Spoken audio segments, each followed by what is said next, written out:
Lahore high court نے تحریک انصاف کا long march فوری طور پر روکنے کی استدعا کو مسترد کر دیا۔ فریقین کو 14 نومبر کو جواب جمع کرانے کی ہدایت۔ جمہوریت میں آئین و قانون کے مطابق احتجاج کرنا حق ہے، عدالت کے ریمارکس۔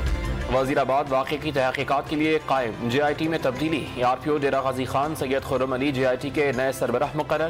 تحقیقاتی ٹیم کے لیے نئے ناموں کا نوٹیفیکیشن بھی جاری۔ لاہور میں chairman P T I Imran Khan کی رہائش کے باہر سیکیورٹی کے سخت انتظامات۔ پولیس نے زمان پاک لاہور کے باہر ریت کی بوریوں کے بنکر بنانا شروع کر دیے۔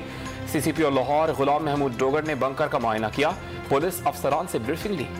سندھ کابینہ نے کراچی میں بلدیاتی انتخابات مزید 90 روز کی تاخیر سے کرانے کی منظوری دے دی۔ کراچی کے علاقے نارتھ ناظم آباد میں کھیل کے میدان میں اسپورٹ پلانٹ اور کرشنگ کا غیر قانونی کام۔ گرین لائن کے لیے تعمیراتی کمپنی کو میدان عارضی طور پر دیا گیا تھا۔ گرد و غبار سے مکین سانس اور دیگر بیماریوں میں مبتلا ہونے لگے۔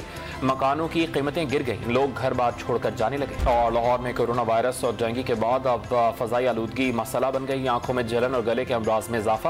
اسپتالوں میں مریضوں کا رش بڑھنے لگا۔ ڈاکٹرز کا شہریوں کو ماسک پہننے اور بار بار ہاتھ منہ دھونے کی عادت ڈالنے کا مشورہ۔